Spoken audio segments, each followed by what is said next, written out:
আসসালামু আলাইকুম মাসাশি ভাইয়ের, আশা করি ভালো আছেন। আজকের একটা ছোট্ট সংক্ষিপ্ত আকারে মজার ভিডিও দেখাতে চাই। আসলে এটা একটা বাড়ির আঙিনায় তৈরিকৃত ছোট্ট একটা হাউস, যার দৈর্ঘ্য হচ্ছে আপনার 4 ফুট এবং লং হচ্ছে 20 ফুট, এবং এটাতে বর্তমান পানি আছে 3 ফিট মতো। তো আসলেই এটা আপনাদেরকে এই কারণে দেখাচ্ছি, বর্তমান সময়ে পারিবারিক আমিষের চাহিদা পূরণের জন্য এই সিস্টেমে পড়ছে, পানির কোয়ালিটি ঠিক রাখার জন্য। এবং আরেকটি অংশ দিয়ে, এই যে আরেকটি অংশ আছে, এখান থেকে উনি আউটলেট দিয়ে পানিটা বের করে দিচ্ছে। আর যেহেতু উনি দীর্ঘদিন এটা কাজ করছে সফলতার সহিত, এই জন্য উনি ইতিমধ্যে আরেকটা হাউজের কাজ শুরু করেছে। এখানে আরেকটা হাউজের কাজ চলমান আছে, পাশাপাশি দুইটা। তো আপনারা যদি এই প্রসেসিংয়ে কাজ করতে চান, আমি সহযোগিতা করতে পারি, বা এই যে খামারি আছে তার সাথে আপনারা কথা বলতে পারেন।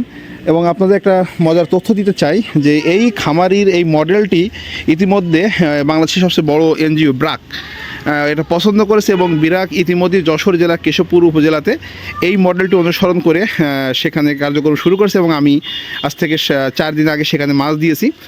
তুমি শিং মাছ কালচার করে। আসলে জায়গাটা খুবই ছোট জায়গা, মানে এত অল্প জায়গার ভিতরে এত হাই ডেন্সিটি মাছ চাষ করা কিন্তু খুব স্বপ্নের মতো মনে হয়, কিন্তু আসলে উনি সফলভাবে কিন্তু চাষ করছে।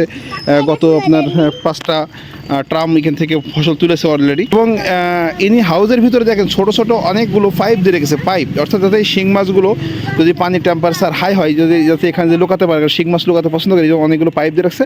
তো আপনারা কিন্তু এই পদ্ধতিটা অবলম্বন করে আপনার নিজের বাড়ির আঙিনায় মাছ চাষ করে অন্তত নিজের পারিবারিক চাহিদাটা মেটাতে পারেন। বাণিজ্যিকভাবে না করতে বলে পারিবারিক চাহিদা মেটাতে পারেন, বাণিজ্যিকভাবে করতে পারেন। এখানে কিন্তু কোনো এয়ারেটার দরকার নাই, এবং শুধুমাত্র 2টি মাছ চাষ ভালোভাবে হবে, সেটা দেশি শিং, দেশি মাগুর এবং ভিয়েতনামের কই মাছ। এই 3টি মাছ ভালোভাবে চাষ করা যায়, এবং অন্যান্য মাছ কিন্তু চাষ করা যাবে না, তাতে রেজাল্ট কিন্তু ভালো আসবে। এখানে কিন্তু শুধু সাদা পানি দিয়ে উনি মাছ চাষ করে, এখানে কোনো প্রোবায়োটিক বা অন্য কিছু দেওয়া হয় না। দেখুন মাছগুলো কত ভালোভাবে নড়াচড়া করছে, একটু দেখায় আপনাদেরকে। এটা শিং মাছ, এটা আমি দিয়েছি আজকের মাছের বয়স 4 দিন হয়েছে আর কি। তো দেখে একটা ছোটো বাবু খাবার দিচ্ছে, সেটা দেখুন। তো আপনারা যারা এই জাতীয় মাছ চাষ করতে চান বা এই পদ্ধতিতে, তারা আমার সাথে পরামর্শ করতে পারেন, আলোচনা করতে পারেন, আমি সহযোগিতা করতে চাই আপনাদেরকে ইনশাল্লাহ।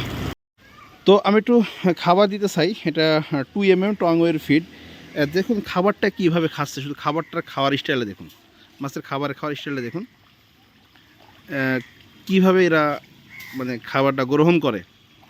এই পলিসিতে স্বল্প খরচে অল্প বিনিয়োগে অধিক লাভের জন্য। এবং বিরাট কিন্তু এই মডেলটা অনুসরণ করে অলরেডি বাংলাদেশের প্রথম জেলা হিসেবে যশোর জেলা কেশবপুর উপজেলায় কাজ শুরু করেছে ইতিমধ্যেই আর কি। তো আপনারা কিন্তু এই পদ্ধতিতে মাছ চাষ করে নিজে পারিবারিক চাহিদা মেটাতে পারেন এবং বাণিজ্যিকভাবে করতে পারেন।